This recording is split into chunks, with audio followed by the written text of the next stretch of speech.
Erwan Heussaff nag-file na ng divorce paper nila ni Ann Curtis sa korte.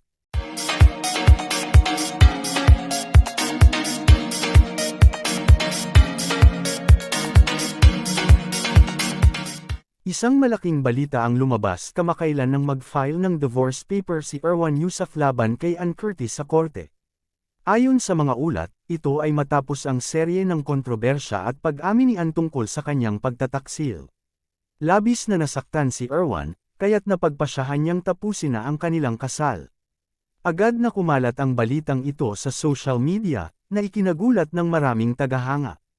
Marami ang nalungkot at umasa na maaayos pa ang kanilang relasyon, ngunit tila desidido na si Erwan. Sa kabila nito, nananatiling pribado si Ann tungkol sa kanilang sitwasyon.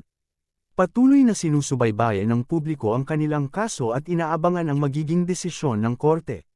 Maraming netizens ang nagpaabot ng kanilang suporta kay Erwan sa gitna ng masalimuot na prosesong ito. And this are chika for today mga ka-showbiz, sana nag-enjoy kayo.